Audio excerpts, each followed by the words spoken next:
자, 이게 연화 검사하는 장면입니다. 환자가 엑스레이 기계 앞에 앉아서 밥을 먹는 거예요. 그럼 먹는 과정이 화면을 통해서 볼 수 있게 나옵니다. 자, 영상을 찍어보면 이렇게 나옵니다.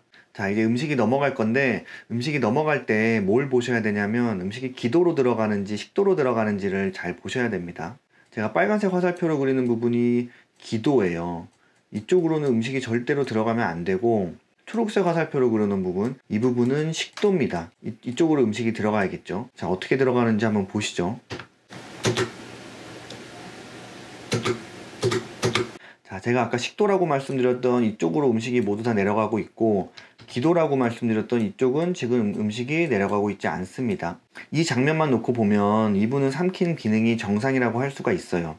근데 정확히 정상이라고 할 때는 이렇게 한 가지 검사만 해보지는 않고 이렇게 액체로 된 검사로도 해보고 조금 더 끈적끈적하거나 더 딱딱한 음식 여러 가지 종류로 검사를 해서 모든 단계에서 다 저렇게 기도로 음식이 전혀 들어가지 않고 식도로 부드럽게 잘 넘어가면 그때는 연화 검사가 정상이다라고 얘기를 하는 겁니다. 지금은 그 중에 한 가지 검사만 보여드린 거예요. 그러면 이분보다 조금 더 상태가 안 좋은 환자분의 결과도 한번 보시겠습니다.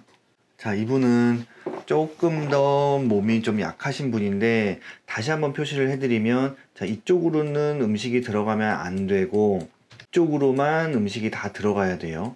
자, 어떻게 보이는지 한번 보시죠.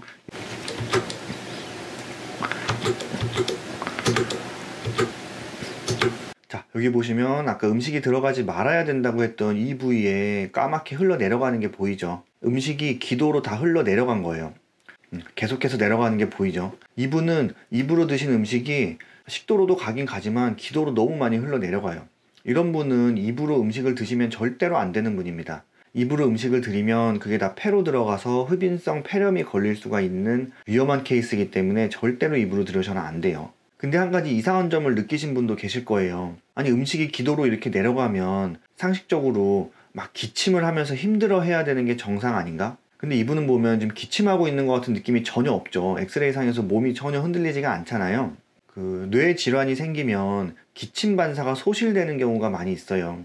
기침 반사라는 거는 뇌가 우리의 기도와 폐를 보호하기 위해서 기도 쪽으로 음식이 들어가면은 내가 의도하지 않아도 저절로 기침이 나오게끔 하는 그런 반사 과정인데, 뇌 질환 때문에 그 반사가 소실이 된 분은 이렇게 기도로 음식이 들어가는데도 기침을 하지 않고 그냥 다 흘러내려가게 냅둡니다. 이런 경우가 뭐가 문제냐면, 보호자분들이 이제 의사들 몰래 이 환자한테 음식을 조금 줘봤는데 이분은 기침도 안 하고 그냥 잘 먹는 것 같아요.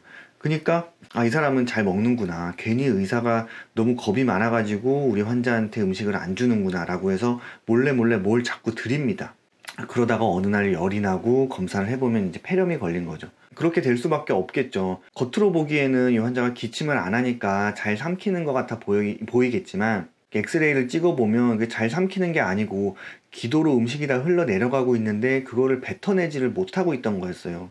여기에다가 계속 음식을 넣어주고 있으니까 폐렴이 생길 수밖에 없겠죠. 그래서 겉으로 보기에 아무리 음식을 잘 드시는 것 같다 하더라도 그것만으로 판단할 수는 없고 반드시 연화 검사를 해서 기도 쪽으로 음식이 들어가지 않고 있다는 것을 확실하게 확인을 하셔야 됩니다. 이 연화 검사 결과에 대한 내용은 제가 나중에 한번 자세히 다시 소개를 하도록 하고, 자, 연화 치료와 관련돼서 알고 계셔야 될 거 3가지만 말씀드리고 영상을 마치도록 하겠습니다. 자, 2015년도에 비급여로 운영해 오던 연화재활치료가 이제 급여화가 됐습니다. 지금은 연화치료는 다 보험 적용을 받아서 시행을 받으실 수가 있어요. 그런데 보험 적용을 받으려면 발병 6개월이 지난 이후에는 연화장애 평가 검사 같은 객관적인 소견이 있어야지 추가적으로 인정을 해준다고 합니다. 그래서 연화치료를 보험 적용을 계속 받고 싶으시면 최소한 3개월에 한 번씩은 아까 보셨던 연화장애 평가 검사를 시행을 하셔야 돼요.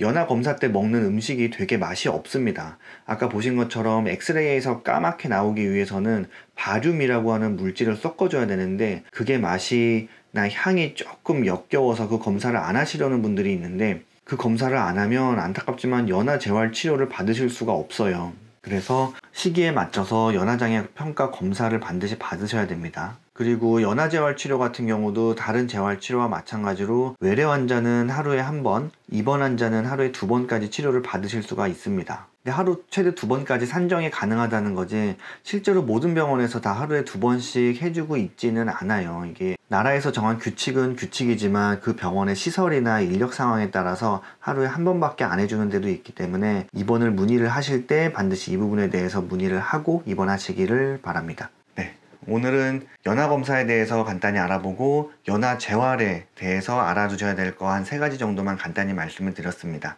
다음에는 연화검사 소견에 대해서 조금 더 자세하게 알려드리는 영상을 한번 제작해 보도록 하겠습니다. 감사합니다.